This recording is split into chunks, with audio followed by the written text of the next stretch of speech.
제가 걷게 해드릴게요. 휠체어에 앉아 창밖을 바라보던 제 귀에 그 말이 들려왔습니다. 처음엔 누가 한 말인지도 몰랐습니다. 정원에 나와 있던 건 저 혼자였으니까요. 고개를 돌리자 한 소녀가 서 있었습니다. 15 많아야 16쯤 되어 보이는 아이였습니다. 하얀 원피스를 입고 머리는 단정하게 묶여 있었고 두 손을 앞으로 모은 채 저를 바라보고 있었습니다. 누구십니까? 제가 물었습니다. 소녀는 천천히 다가와 제 앞에 무릎을 꿇고 앉았습니다. 회장님, 제가 회장님을 걷게 해드릴게요. 또 같은 말이었습니다. 저는 잠시 말문이 막혔습니다. 이 아이가 지금 무슨 말을 하는 건지 도무지 이해할 수 없었습니다. 무슨 말인지 모르겠습니다. 제가 차갑게 말했습니다. 소녀는 고개를 숙였습니다. 저는 회장님께서 다시 걷게 되실 거라고 믿어요. 그러니까 제가 도와드리고 싶어요. 말도 안 되는 소리였습니다. 저는 이미 3명의 의사에게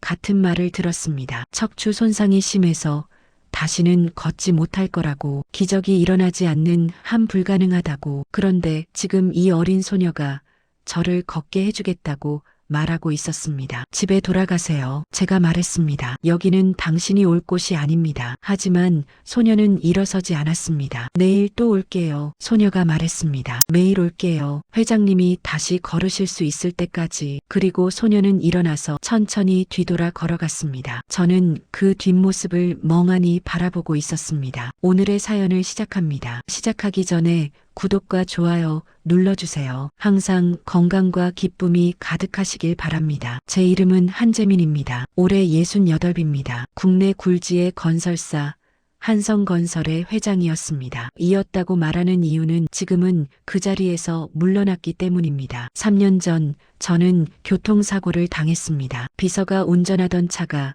빗길에 미끄러져 중앙분리대를 들이받았습니다. 비서는 가벼운 부상을 입었지만 뒷좌석에 앉아있던 저는 척추를 다쳤습니다. 그날 이후 저는 휠체어에서 내려오지 못하게 되었습니다. 처음 몇 달은 믿을 수 없었습니다. 설마 이대로 끝은 아니겠지 하는 생각뿐이었습니다. 재활 치료를 받고 물리 치료를 받고 온갖 방법을 다 동원했습니다. 하지만 결과는 같았습니다. 다리에 힘이 들어가지 않았습니다. 발끝 하나 움직일 수 없었습니다. 의사는 말했습니다. 회장님, 현실을 받아들이셔야 합니다. 더 이상의 치료는 의미가 없습니다. 그날 밤 저는 처음으로 울었습니다. 65평생을 살면서 남 앞에서 눈물을 보인 적은 단 한 번도 없었습니다. 하지만 그날은 참을 수 없었습니다. 제 손으로 일궈낸 모든 것이 한순간에 무너져 내리는 것 같았습니다. 회장 자리도 내려놓았습니다. 큰아들에게 물려주고 저는 교회에 있는 저택으로 옮겨왔습니다. 그곳에서 조용히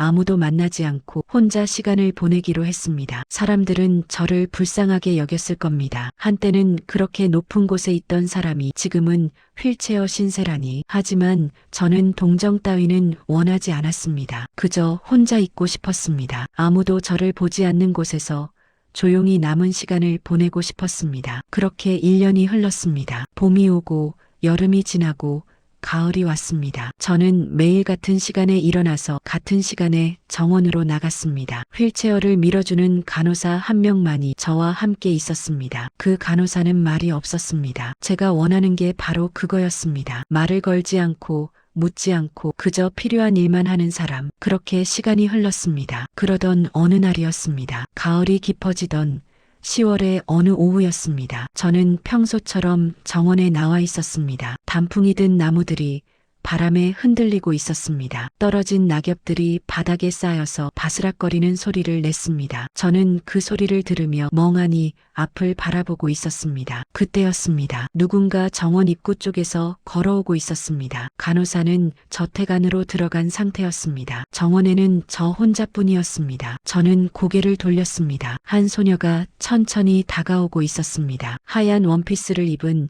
15살쯤 되어 보이는 소녀였습니다. 소녀는 저를 보더니 환하게 웃었습니다. 그리고 제 앞에 와서 무릎을 꿇었습니다. 안녕하세요, 회장님. 소녀가 말했습니다. 저는 대답하지 않았습니다. 이 아이가 누군지, 어떻게 이곳에 들어왔는지 아무것도 알 수 없었습니다. 제가 회장님을 걷게 해드릴게요. 소녀가 말했습니다. 그 순간 저는 귀를 의심했습니다. 지금 이 아이가 무슨 말을 하는 건지 전혀 이해할 수 없었습니다. 무슨 말입니까? 제가 물었습니다. 저는 회장님께서 다시 걷게 되실 거라고 믿어요. 소녀가 말했습니다. 그러니까 제가 도와드리고 싶어요. 매일 찾아올게요. 저는 잠시 아무 말도 할 수 없었습니다. 이게 장난인지 아니면 진심인지 알 수가 없었습니다. 당신이 누구든 여기는 함부로 들어올 곳이 아닙니다. 제가 차갑게 말했습니다. 돌아가세요. 하지만 소녀는 고개를 저었습니다. 내일 또 올게요. 꼭요. 그리고 소녀는 일어나서 천천히 뒤돌아 걸어갔습니다. 저는 그 뒷모습을 바라보며 이상한 기분을 느꼈습니다.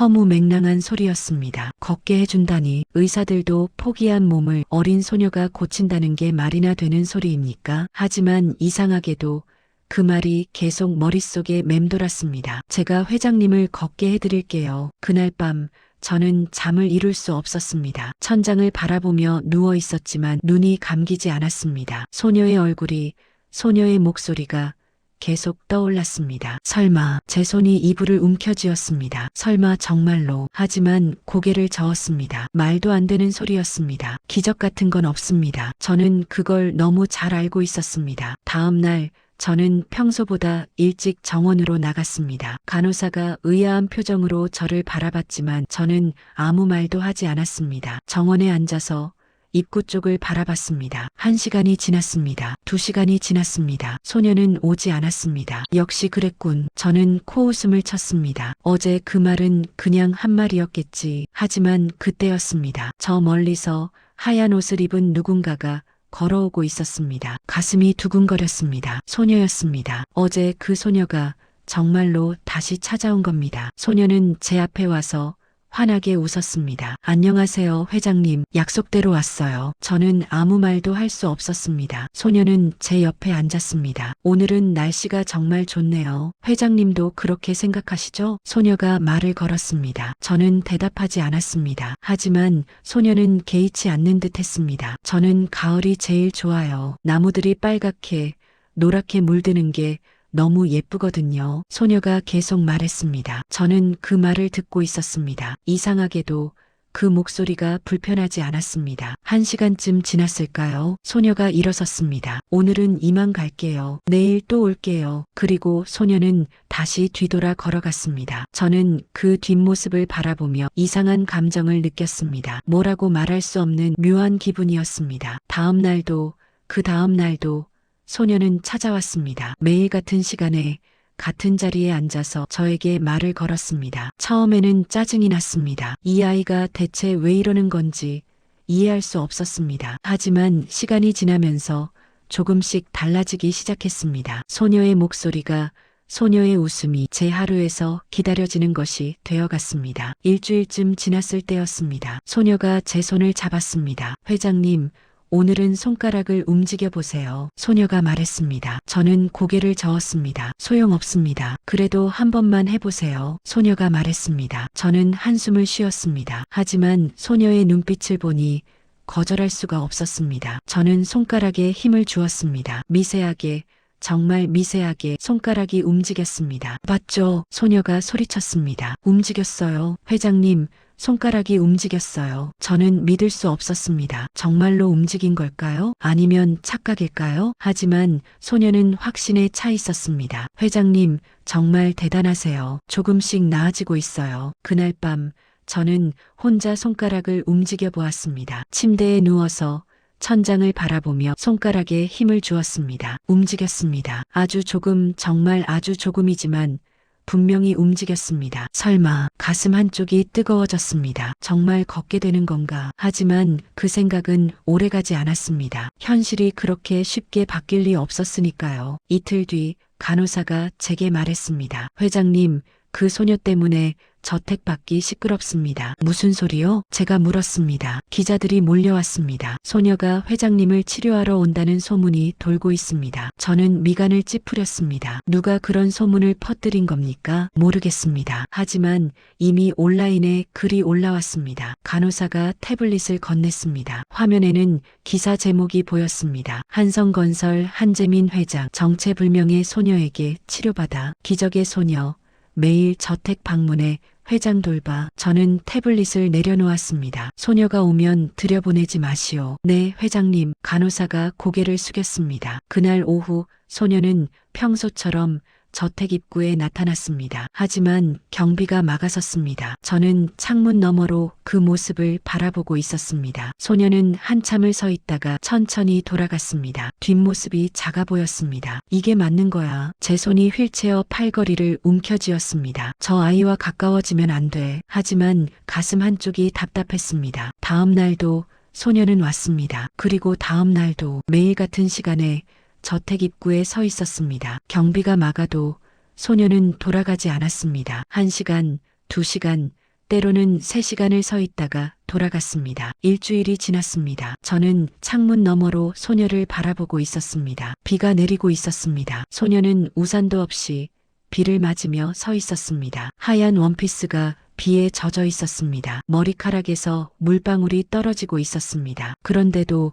소녀는 움직이지 않았습니다. 들어오라고 하시오. 제가 간호사에게 말했습니다. 네, 간호사가 놀란 표정으로 저를 바라봤습니다. 저 소녀를 들어오게 하시오. 하지만 회장님께서 지금 당장요. 저는 단호하게 말했습니다. 간호사가 밖으로 나갔습니다. 잠시 후 소녀가 저택 안으로 들어왔습니다. 온몸이 비에 젖어 있었습니다. 얼굴도 옷도 신발도 전부 물에 흠뻑 젖어 있었습니다. 하지만 소녀는 웃고 있었습니다. 안녕하세요, 회장님. 소녀가 말했습니다. 저는 아무 말도 할 수 없었습니다. 수건을 가져오시오. 제가 간호사에게 말했습니다. 간호사가 수건을 가져왔고 소녀는 몸을 닦았습니다. 왜 그렇게까지 하는 겁니까? 제가 물었습니다. 소녀가 고개를 들었습니다. 약속했잖아요. 매일 오겠다고요. 하지만 이건 회장님은 제게 아주 중요한 분이에요. 소녀가 말했습니다. 그러니까 저는 포기할 수 없어요. 저는 소녀의 눈을 바라봤습니다. 그 눈빛에는 거짓이 없었습니다. 진심이었습니다. 내가 당신에게 무엇을 해준 적이 있습니까? 제가 물었습니다. 우리는 서로 모르는 사이입니다. 그런데 왜 이렇게까지? 언젠가 말씀드릴게요. 소녀가 말했습니다. 지금은 아니지만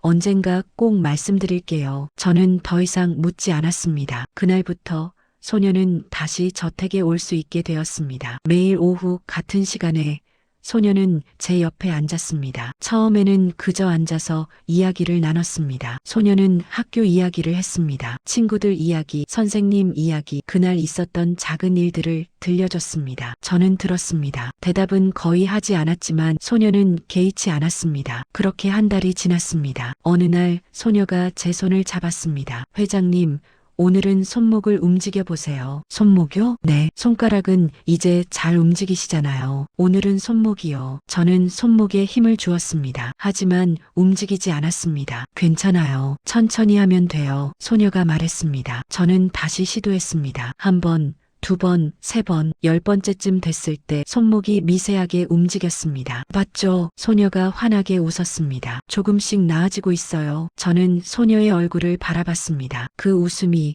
그 눈빛이 저를 믿게 만들고 있었습니다. 정말 나아지고 있는 걸까? 가슴속에서 뭔가가 움직이기 시작했습니다. 희망이라고 불러야 할까요? 아니면 착각이라고 불러야 할까요? 하지만 분명한 건 제 안에서 뭔가가 달라지고 있다는 것이었습니다. 그날 밤 큰아들이 찾아왔습니다. 아버지, 요즘 이상한 소문이 돌고 있습니다. 아들이 말했습니다. 무슨 소문이요? 어떤 소녀가 아버지를 치료하고 있다는 소문입니다. 그게 사실입니까? 저는 잠시 침묵했습니다. 그냥 가끔 찾아오는 아이일 뿐이요. 아버지, 조심하셔야 합니다. 아들의 목소리가 낮아졌습니다. 그 아이가 무슨 목적으로 접근하는지 모릅니다. 혹시 돈을 노리는 건 아닐까요? 그런 아이가 아니요. 제가 단호하게 말했습니다. 어떻게 아십니까? 아버지는 그 아이에 대해 아무것도 모르시지 않습니까? 아들의 말이 맞았습니다. 저는 소녀에 대해 아무것도 몰랐습니다. 이름도, 집도, 가족도, 아무것도 물어보지 않았습니다. 조사를 해보겠습니다. 아들이 말했습니다. 만약 수상한 점이 있다면 즉시 저택 출입을 막겠습니다. 하지 마시오. 제가 말했습니다. 그 아이는 그냥 내버려 두시오. 아버지, 내 말이 들리지 않소? 저는 목소리를 높였습니다. 아들은 더 이상 말하지 않았습니다. 하지만 그의 눈빛에는 걱정이 가득했습니다. 아들이 돌아간 뒤 저는 혼자 생각에 잠겼습니다. 정말 저 아이를 믿어도 되는 걸까? 손끝이 차가워졌습니다. 만약 아들 말이 맞다면. 하지만 소녀의 얼굴이 떠올랐습니다. 그 순수한 눈빛이, 그 진심 어린 미소가. 아니야. 저는 고개를 저었습니다. 저 아이는 그런 아이가 아니야. 다음 날 소녀가 평소보다 조금 늦게 왔습니다. 죄송해요, 회장님. 학교에서 일이 좀 있었어요. 소녀가 말했습니다. 무슨 일이요? 제가 물었습니다. 아, 별거 아니에요. 소녀가 손을 저었습니다. 하지만 소녀의 눈가가 조금 붉어 보였습니다. 울었습니까? 아니에요. 소녀가 고개를 저었습니다. 하지만 목소리가 떨리고 있었습니다. 무슨 일인지 말해보시오. 제가 말했습니다. 소녀는 한참을 망설이다가 천천히 입을 열었습니다. 친구들이 저를 이상하게 봐요. 이상하게? 제가 회장님을 찾아온다는 게 학교에 알려졌어요. 그래서 친구들이 제가 돈을 노리고 있다고 말해요. 소녀의 목소리가 점점 작아졌습니다. 선생님도 저를 불러서 물어보셨어요. 정말로 치료를 하고 있는 거냐고, 혹시 무슨 대가를 바라는 거냐고. 저는 아무 말도 할 수 없었습니다. 하지만 저는 그런 게 아니에요. 소녀가 고개를 들었습니다. 눈에 눈물이 고여 있었습니다. 저는 정말로 회장님이 다시 걸으셨으면 좋겠어요. 그게 다예요. 왜요? 제가 물었습니다. 왜 그렇게까지 저를 도우려고 하는 겁니까? 소녀는 대답하지 않았습니다. 그저 고개를 숙이고 눈물을 닦았습니다. 말할 수 없어요. 아직은요. 소녀가 말했습니다. 저는 소녀를 바라봤습니다. 이 작은 아이가 저를 위해 이렇게까지 힘든 시간을 보내고 있었습니다. 그만두시오. 제가 말했습니다. 네. 소녀가 고개를 들었습니다. 이제 그만 오시오. 당신이 이렇게까지 힘들어할 필요 없소. 아니에요. 소녀가 소리쳤습니다. 저는 괜찮아요. 이 정도는 아무것도 아니에요. 하지만 회장님, 제발 저를 쫓아내지 마세요. 소녀의 목소리가 떨렸습니다. 저는 회장님이 필요해요. 회장님 곁에 있고 싶어요. 저는 소녀의 눈을 바라봤습니다. 그 눈빛에는 절박함이 담겨 있었습니다. 이 아이는 대체 무엇을 숨기고 있는 걸까? 가슴 한쪽이 무겁게 가라앉았습니다. 그날 밤 저는 잠들 수 없었습니다. 소녀의 얼굴이, 소녀의 눈물이 계속 떠올랐습니다. 저 아이는 대체 왜 저러는 걸까? 침대 시트를 움켜쥐었습니다. 돈이 아니라면 대체 무엇을 원하는 걸까? 하지만 답은 나오지 않았습니다. 며칠 뒤 제 비서가 찾아왔습니다. 회장님, 소녀에 대한 조사 결과가 나왔습니다. 비서가 서류 봉투를 건넸습니다. 조사요? 도련님께서 지시하셨습니다. 저는 봉투를 받았습니다. 하지만 열지 않았습니다. 어떤 내용인지 아시오? 제가 물었습니다. 자세히는 모릅니다. 다만 비서가 잠시 망설이다가 말했습니다. 소녀의 어머니가 심장병을 앓고 있다고 합니다. 치료비가 많이 든다고 하더군요. 저는 봉투를 내려다봤습니다. 치료비, 그 단어가 머릿속을 맴돌았습니다. 결국 돈 때문이었던 건가? 손끝이 차갑게 식어갔습니다. 하지만 다른 한편으로는 이상한 감정이 들었습니다. 안도감 같은 것이었을까요? 그래, 이유가 있었구나. 순수한 선해 같은 건 없었던 거야. 봉투를 책상 위에 올려놓았습니다. 열어보지 않으시겠습니까? 비서가 물었습니다. 됐소. 이 정도면 충분하오. 저는 창밖을 바라봤습니다. 이제 어떻게 해야 하지? 목구멍이 메었습니다. 다음 날 소녀는 평소처럼 찾아왔습니다. 하지만 저는 소녀를 대하는 게 어색했습니다. 회장님, 오늘은 기분이 안 좋으세요? 소녀가 물었습니다. 아니요. 제가 짧게 대답했습니다. 그럼 다행이에요. 소녀가 환하게 웃었습니다. 하지만 저는 그 웃음을 제대로 볼 수 없었습니다. 이 아이는 저를 이용하고 있는 걸까? 아니면 정말로 저를 돕고 싶은 걸까? 머릿속이 복잡했습니다. 회장님, 오늘은 팔을 움직여 볼까요? 소녀가 말했습니다. 오늘은 하고 싶지 않소. 제가 말했습니다. 소녀가 잠시 놀란 표정을 지었습니다. 왜요? 몸이 안 좋으세요? 그냥 기분이 내키지 않소. 저는 고개를 돌렸습니다. 소녀는 아무 말도 하지 않았습니다. 그렇게 한참을 침묵이 흘렀습니다. 그럼 오늘은 그냥 있어도 될까요? 소녀가 조심스럽게 물었습니다. 저는 대답하지 않았습니다. 소녀는 제 옆에 조용히 앉아 있었습니다. 아무 말도 하지 않고 그저 함께 있었습니다. 그날 이후 저와 소녀 사이에는 보이지 않는 벽이 생긴 것 같았습니다. 일주일이 지났습니다. 소녀는 여전히 매일 찾아왔습니다. 하지만 저는 예전처럼 대하지 못했습니다. 말수가 줄었고 소녀의 눈을 제대로 보지 못했습니다. 소녀도 그걸 눈치챈 것 같았습니다. 회장님, 제가 뭔가 잘못했나요? 어느 날 소녀가 물었습니다. 아니요. 제가 짧게 대답했습니다. 그럼 왜 저를 피하세요? 소녀의 목소리가 떨렸습니다. 저는 대답하지 않았습니다. 제가 뭔가 실수를 했다면 말씀해 주세요. 소녀의 눈에 눈물이 고이기 시작했습니다. 저는 정말로 회장님을 도와드리고 싶어요. 그런데 왜 이러시는 거예요? 저는 소녀를 바라봤습니다. 그 눈빛을 보니 가슴 한쪽이 아려왔습니다. 당신 어머니가 아프다고 들었소. 제가 말했습니다. 소녀의 얼굴이 굳어졌습니다. 누가 그런 말을 하셨어요? 그게 중요한 게 아니요. 저는 천천히 말했습니다. 당신이 저를 찾아온 이유가 그것 때문이요? 아니에요. 소녀가 소리쳤습니다. 그게 아니에요. 회장님, 그럼 뭐요? 제 목소리가 차갑게 식었습니다. 치료비가 필요한 거 아니요? 그래서 부자인 저에게 접근한 거 아니요? 아니라니까요. 소녀가 일어섰습니다. 눈물이 볼을 타고 흘러내렸습니다. 저는 그런 게 아니에요. 소녀의 목소리가 끊어졌습니다. 저는 정말로, 하지만 말을 잇지 못했습니다. 그저 눈물만 흘릴 뿐이었습니다. 돌아가시오. 제가 말했습니다. 회장님, 더 이상 오지 마시오. 저는 휠체어를 돌렸습니다. 저는 당신의 동정도, 당신의 도움도 필요 없소. 회장님, 제발 가시오. 제가 소리쳤습니다. 소녀는 더 이상 말하지 못했습니다. 한참을 서 있다가 천천히 뒤돌아 걸어갔습니다. 저는 소녀의 뒷모습을 보지 않았습니다. 그저 창밖만 바라보고 있었습니다. 발걸음 소리가 점점 멀어졌습니다. 그리고 문이 닫히는 소리가 들렸습니다. 저는 혼자 남았습니다. 가슴이 답답했습니다. 숨을 쉬기가 힘들었습니다. 이게 맞는 거야. 손이 휠체어 팔걸이를 움켜쥐었습니다. 처음부터 착각이었어. 하지만 가슴 한쪽이 텅 빈 것 같았습니다. 그날 밤 저는 잠들 수 없었습니다. 천장을 바라보며 누워 있었지만 눈이 감기지 않았습니다. 소녀의 얼굴이, 소녀의 눈물이 계속 떠올랐습니다. 내가 너무 심하게 한 걸까? 이불을 끌어올렸습니다. 아니야. 저 아이가 거짓말을 한 거야. 하지만 마음은 편하지 않았습니다. 다음 날 소녀는 오지 않았습니다. 저는 평소처럼 정원으로 나갔습니다. 하지만 소녀는 나타나지 않았습니다. 1시간이 지나고 2시간이 지났습니다. 저는 입구 쪽을 계속 바라봤습니다. 하지만 소녀는 오지 않았습니다. 당연하지. 저는 코웃음을 쳤습니다. 이제 끝난 거야. 하지만 가슴 한쪽이 허전했습니다. 그 다음 날도 소녀는 오지 않았습니다. 그 다음 날도 일주일이 지났습니다. 소녀는 한 번도 나타나지 않았습니다. 저는 매일 정원에 나가서 입구를 바라봤습니다. 혹시 소녀가 올까 싶어서였습니다. 하지만 소녀는 오지 않았습니다. 역시 그랬어. 저는 혼자 중얼거렸습니다. 돈이 목적이었던 거야. 하지만 그 말이 입 밖으로 나오자 더 공허해졌습니다. 열흘째 되는 날이었습니다. 간호사가 제게 편지 한 통을 건넸습니다. 누가 보낸 겁니까? 제가 물었습니다. 모르겠습니다. 우편함에 들어 있었습니다. 저는 편지를 받았습니다. 봉투에는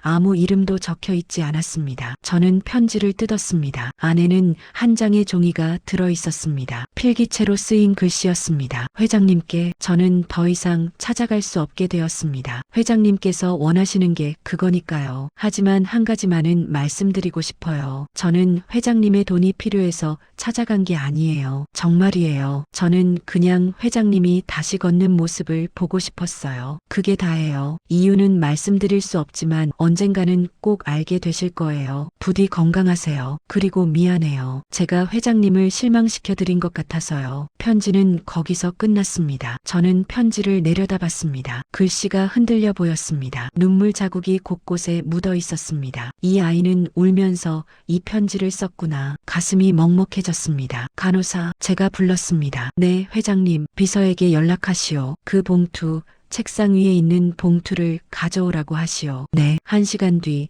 비서가 봉투를 가지고 왔습니다. 저는 봉투를 뜯었습니다. 안에는 소녀에 대한 조사 보고서가 들어 있었습니다. 이름, 나이, 주소, 가족관계, 그리고 어머니의 병력. 저는 천천히 읽어 내려갔습니다. 이수진, 만 15세, 아버지는 사망, 어머니 이영희, 심장병 투병 중. 그 다음 페이지를 넘겼습니다. 그리고 저는 숨이 멎었습니다. 어머니 이영희는 5년 전 한성건설 공사장 붕괴 사고로 남편을 잃음. 당시 한성건설은 유족들에게 보상금을 지급했으나 이영희는 보상금을 거부함. 이후 홀로 딸을 키우며 생계를 유지해 오다 2년 전 심장병 진단을 받음. 저는 보고서를 놓을 수 없었습니다. 손이 떨렸습니다. 공사장 붕괴 사고, 그 사건을 저는 기억하고 있었습니다. 5년 전 한성건설이 시공하던 건물이 붕괴되었습니다. 인부 3명이 사망했습니다. 저는 유족들에게 보상금을 지급했고 사건을 조용히 마무리했습니다. 그중 한 명이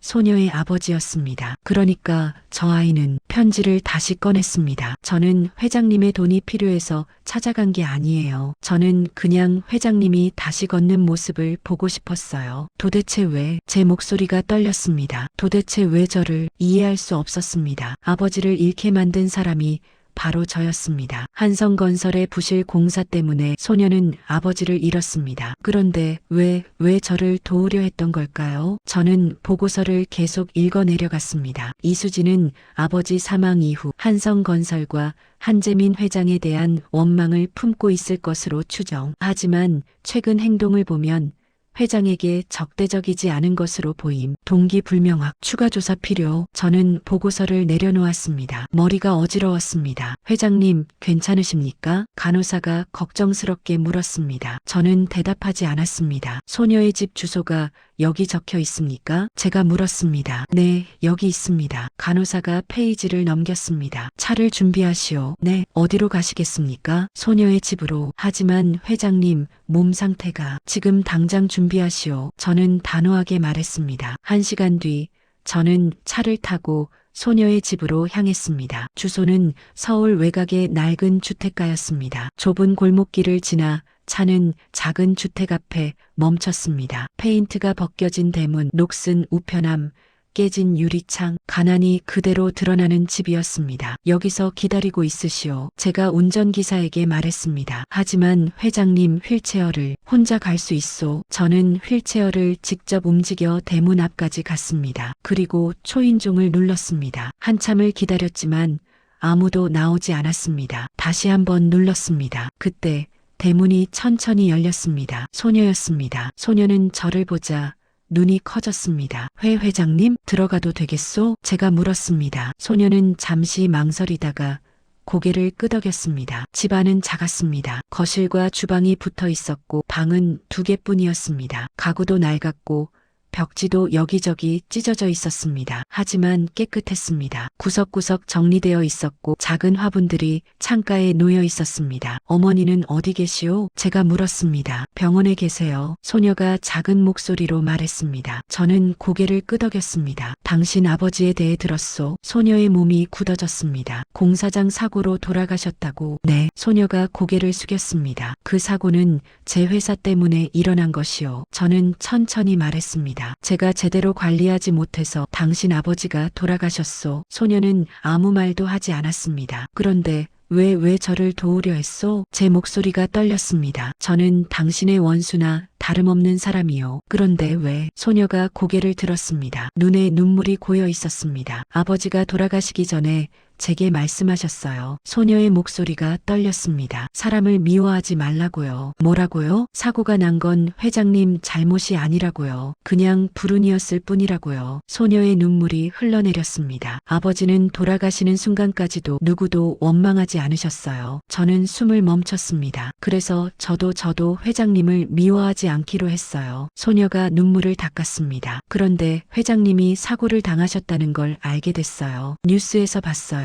그래서 아버지라면 분명 도와드리고 싶어 하셨을 거예요. 그래서 저도 그렇게 하고 싶었어요. 소녀가 저를 바라봤습니다. 회장님이 다시 걸으실 수 있다면 아버지도 기뻐하실 것 같아서요. 저는 아무 말도 할 수 없었습니다. 목이 메었습니다. 가슴 한쪽이 무너져 내리는 것 같았습니다. 미안하오. 제가 말했습니다. 정말 미안하오. 소녀가 고개를 저었습니다. 아니에요. 회장님 잘못이 아니에요. 아니요. 저는 고개를 숙였습니다. 제 잘못이요. 당신 아버지가 돌아가신 건 제 책임이요. 눈물이 흘러내렸습니다. 68평생을 살면서 이렇게 통곡한 적은 없었습니다. 하지만 지금은 참을 수 없었습니다. 미안하오, 정말 미안하오. 소녀가 다가와 제 손을 잡았습니다. 회장님, 괜찮아요. 다 괜찮아요. 소녀의 손이 따뜻했습니다. 저는 소녀의 손을 꽉 잡았습니다. 용서해 주시오. 제가 말했습니다. 이 늙은이를 용서해 주시오. 저는 처음부터 회장님을 미워한 적 없어요. 소녀가 말했습니다. 그러니까 용서할 것도 없어요. 저는 소녀의 얼굴을 바라봤습니다. 그 순수한 눈빛을, 그 따뜻한 미소를. 당신은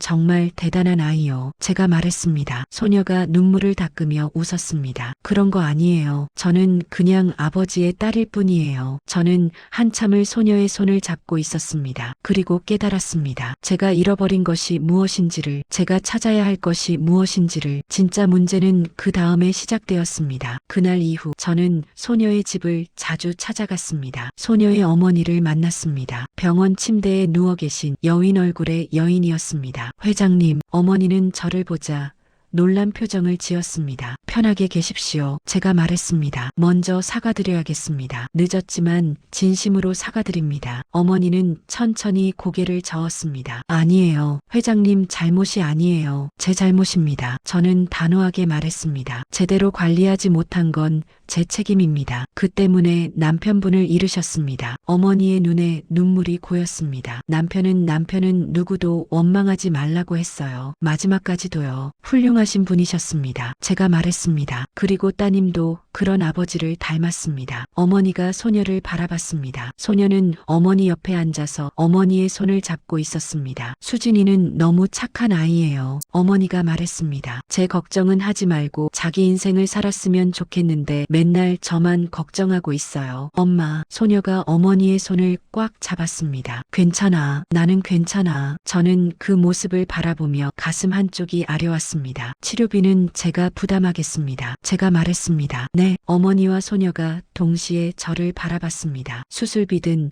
입원비든 모두 제가 책임지겠습니다. 안 돼요. 소녀가 소리쳤습니다. 그건 안 돼요. 회장님, 왜 안 돼요? 제가 물었습니다. 저는 그런 거 바라고 회장님을 찾아간 게 아니에요. 소녀의 목소리가 떨렸습니다. 회장님께서 그렇게 하시면 그러면 제가 정말로 돈 때문에 다가간 것처럼 보이잖아요. 그렇게 생각하지 않소? 제가 말했습니다. 당신은 순수한 마음으로 저를 도우려 했소. 그건 저도 이제 알고 있소. 그래도 하지만 저도 당신을 돕고 싶소. 제 목소리가 간절해졌습니다. 제발 받아주시오. 이게 제가 할 수 있는 최소한의 보답이요. 소녀는 고개를 저었습니다. 눈물이 볼을 타고 흘러내렸습니다. 저는 보답 같은 거 바라지 않아요. 저는 그냥 회장님이 행복하셨으면 좋겠어요. 수진아, 어머니가 소녀의 손을 잡았습니다. 회장님 마음을 받자. 엄마, 내 아버지라면 분명 그렇게 하셨을 거야. 도움이 필요한 사람이 있으면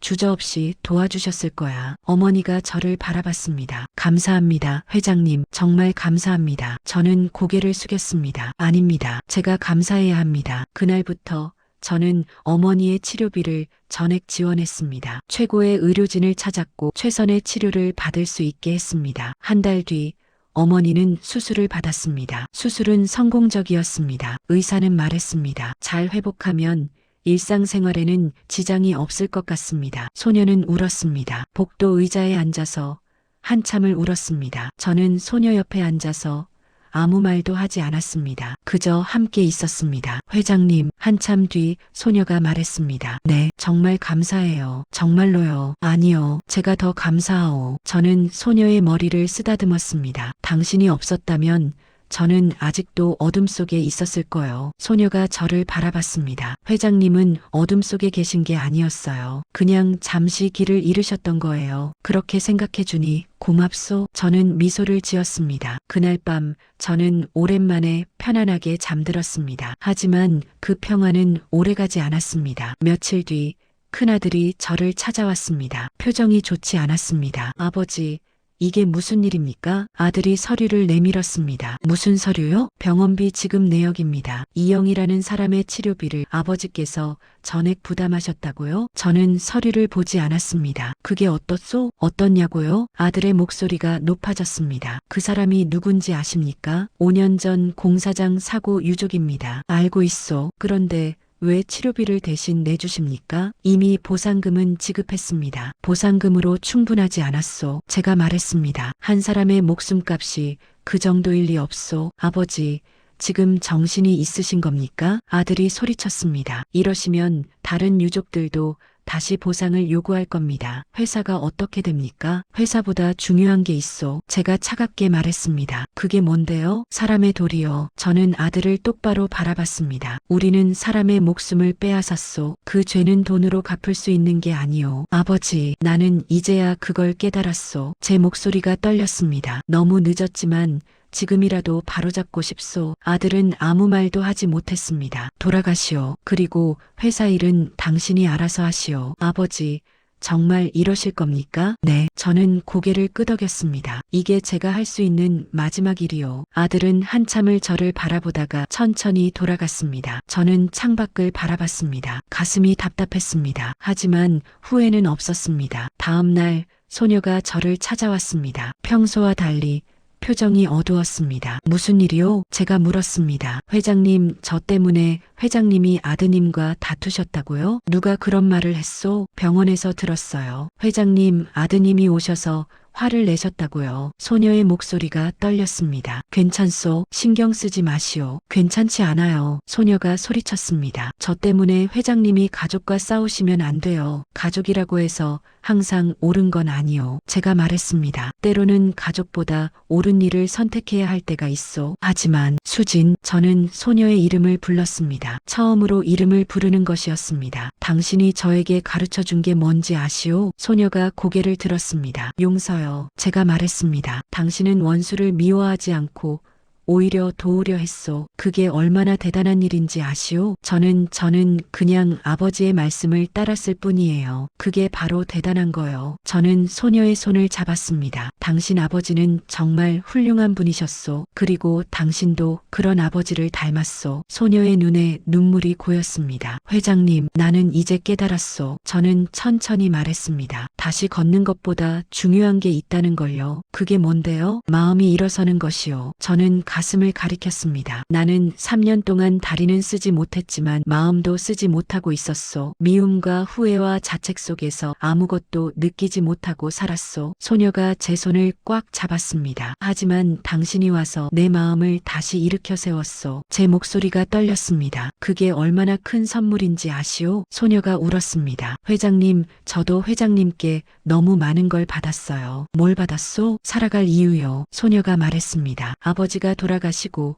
엄마가 아프시고 저는 매일이 힘들었어요. 왜 사는지, 무엇을 위해 사는지 모르겠었어요. 소녀의 눈물이 멈추지 않았습니다. 하지만 회장님을 만나고 회장님을 도우면서 저도 힘을 얻었어요. 누군가를 돕는다는 게 이렇게 기쁜 일인지 처음 알았어요. 저는 소녀를 끌어안았습니다. 고맙소, 수진. 정말 고맙소. 저야말로 감사해요, 회장님. 우리는 한참을 그렇게 안고 있었습니다. 두 사람 모두 눈물을 멈출 수 없었습니다. 그날 오후였습니다. 저는 정원에 나와 있었습니다. 소녀는 제 옆에 앉아서 책을 읽어주고 있었습니다. 따뜻한 봄 햇살이 내리쬐고 바람이 나뭇잎을 흔들었습니다. 평화로운 순간이었습니다. 회장님, 소녀가 책을 덮으며 말했습니다. 네, 제가 처음 말했던 거 기억하세요? 회장님을 걷게 해드리겠다고요. 기억하오. 저는 그 약속을 지키지 못한 것 같아요. 소녀의 목소리가 작아졌습니다. 회장님은 여전히 휠체어에 앉아 계시잖아요. 아니요. 제가 고개를 저었습니다. 당신은 약속을 지켰소. 무슨 말씀이세요? 나는 이미 걷고 있소. 저는 가슴을 가리켰습니다. 여기서요. 마음으로요. 소녀가 눈을 크게 떴습니다. 3년 동안 멈춰있던 내 마음이 이제 다시 걷기 시작했소. 당신 덕분에요. 회장님, 그때였습니다. 제 발끝에서 이상한 감각이 느껴졌습니다. 미세한 떨림이었습니다. 마치 오랫동안 잠들어 있던 무언가가 깨어나는 것 같았습니다. 수진, 제가 말했습니다. 네, 내 발을 보시오. 소녀가 제 발을 바라봤습니다. 저는 힘을 주었습니다. 온 신경을 발끝에 집중했습니다. 그리고 천천히, 정말 천천히 발가락이 움직였습니다. 어머, 소녀가 소리쳤습니다. 움직여요. 발가락이 움직여요. 저는 믿을 수 없었습니다. 3년 동안 꿈쩍도 하지 않던 발가락이 지금 움직이고 있었습니다. 정말이요? 제 목소리가 떨렸습니다. 네, 정말이에요. 소녀가 환하게 웃었습니다. 회장님이 해내신 거예요. 저는 소녀를 바라봤습니다. 그리고 웃었습니다. 3년 만에 처음으로 진심으로 웃었습니다. 고맙소, 수진. 정말 고맙소. 소녀도 울면서 웃고 있었습니다. 아니에요. 회장님이 스스로 해내신 거예요. 아니요. 저는 고개를 저었습니다. 당신이 없었다면 이 순간은 없었을 거요. 우리는 한참을 그렇게 웃고 울었습니다. 봄 햇살 아래에서 두 사람은 기쁨의 눈물을 흘렸습니다. 하지만 그날 밤 저는 알게 되었습니다. 기적은 단 한 번의 순간이 아니라는 것을, 진짜 기적은 매일매일 한 걸음씩 나아가는 것이라는 것을. 그날 이후 저는 재활 치료를 다시 시작했습니다. 의사들은 놀라워했습니다. 회장님, 이건 정말 놀라운 일입니다. 신경이 다시 연결되고 있습니다. 하지만 저는 알고 있었습니다. 이건 단순히 신경의 문제가 아니라는 것을. 마음이 먼저 일어섰고 그 다음에 몸이 따라오고 있다는 것을. 수지는 여전히 매일 저를 찾아왔습니다. 하지만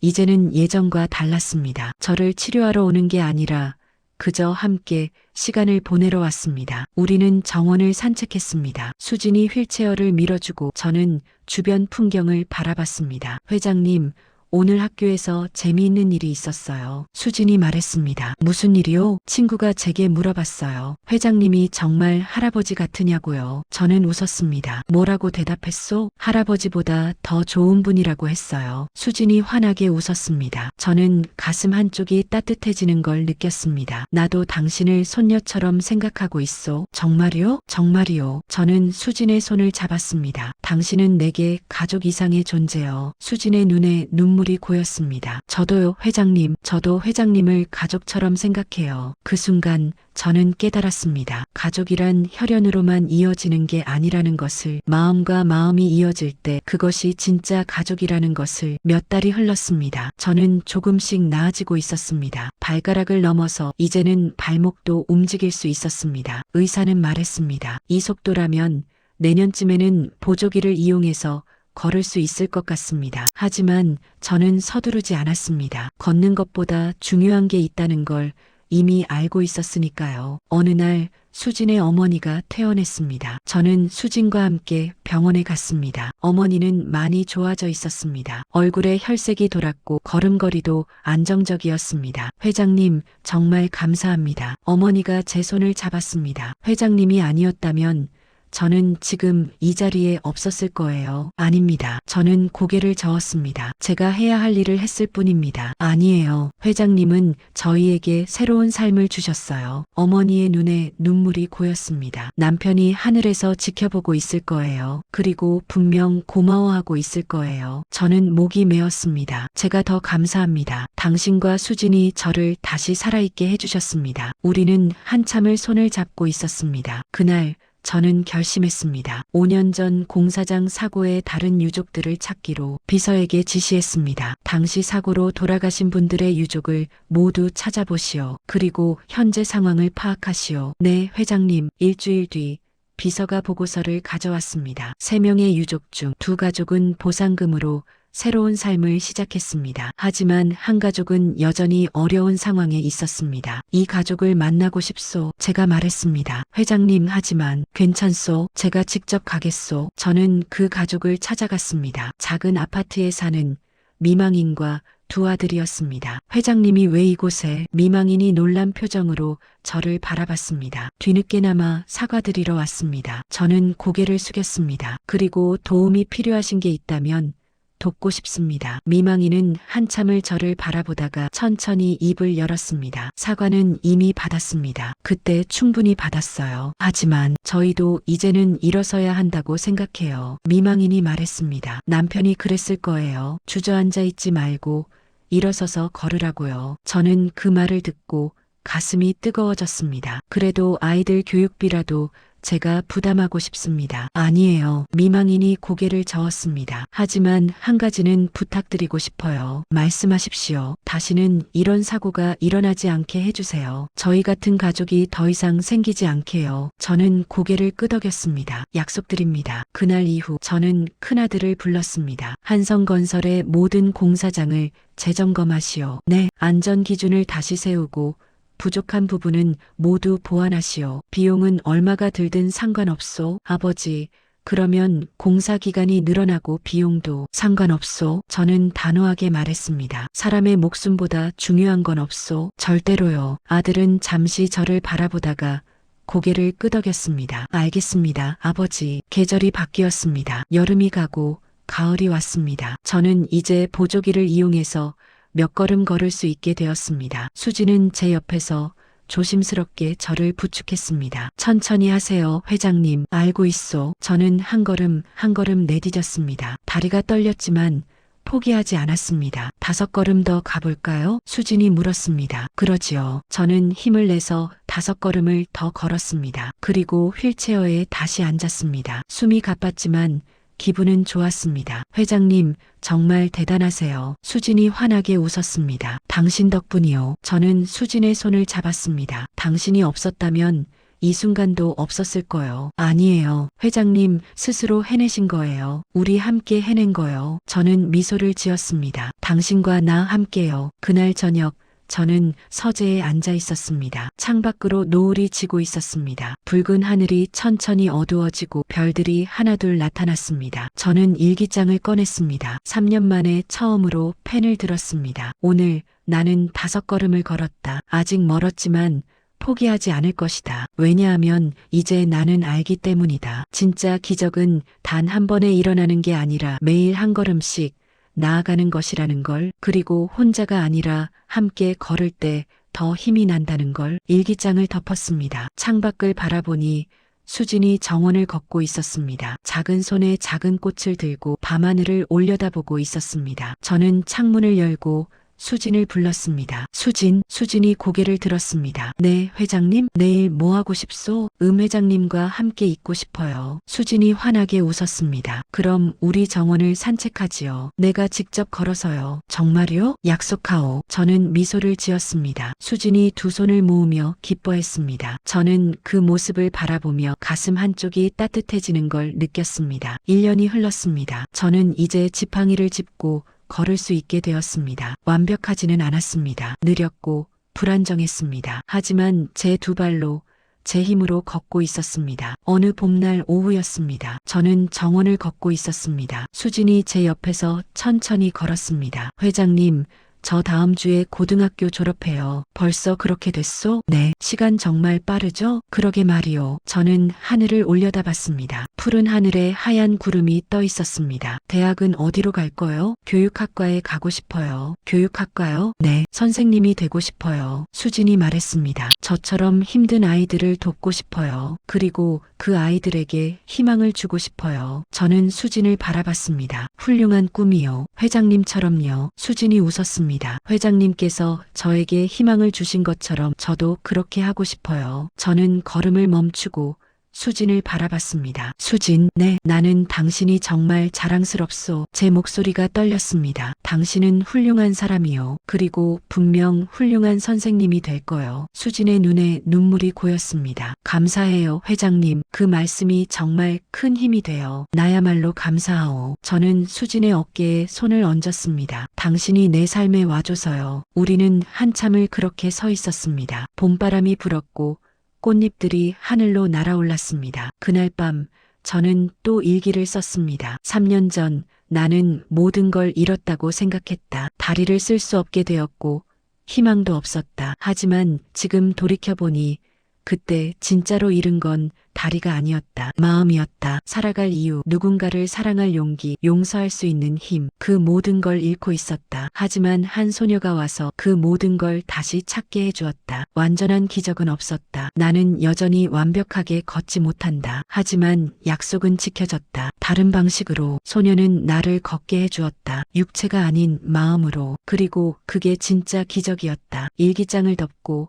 저는 창밖을 바라봤습니다. 밤하늘에 별들이 빛나고 있었습니다. 저는 미소를 지었습니다. 그리고 조용히 중얼거렸습니다. 감사합니다. 누구에게 하는 말인지는 몰랐습니다. 하늘에 계신 수진의 아버지에게일 수도 있고 수진에게일 수도 있고 아니면 제 자신에게일 수도 있었습니다. 하지만 그건 중요하지 않았습니다. 중요한 건 제가 이제 진심으로 감사할 수 있다는 것이었습니다. 살아있음에, 숨 쉴 수 있음에, 누군가를 사랑할 수 있음에, 그리고 용서받을 수 있음에. 다음 날 아침, 저는 일찍 일어났습니다. 정원으로 나갔습니다. 이슬이 풀잎에 맺혀 있었고 새들이 지저귀고 있었습니다. 저는 지팡이를 짚고 천천히 걸었습니다. 한 걸음 한 걸음 느렸지만 확실했습니다. 저는 걷고 있었습니다. 완벽하지는 않지만 포기하지 않고 혼자가 아니라 누군가의 사랑을 받으며 그리고 그것으로 충분했습니다. 정원 끝에 도착했을 때 뒤를 돌아봤습니다. 제가 걸어온 길이 보였습니다. 길지는 않았지만 분명히 거기 있었습니다. 제가 걸어온 길이, 제가 살아온 증거가. 저는 하늘을 올려다봤습니다. 나는 이제 걷고 있습니다. 하늘에 대고 말했습니다. 당신들 덕분에요. 바람이 불었습니다. 따뜻하고 부드러운 바람이었습니다. 마치 누군가 제 등을 토닥이는 것 같았습니다. 잘했어. 정말 잘했어. 그렇게 말하는 것 같았습니다. 저는 눈을 감았습니다. 그리고 깊이 숨을 들이마셨습니다. 살아있다는 것, 그것만으로도 충분히 감사한 일이었습니다. 들어주셔서 감사합니다. 재미있게 들으셨다면 댓글 하나만 남겨주세요. 늘 행복하시고 건강하세요. 구독과 좋아요, 알림 설정으로 다음 이야기도 함께 해주세요.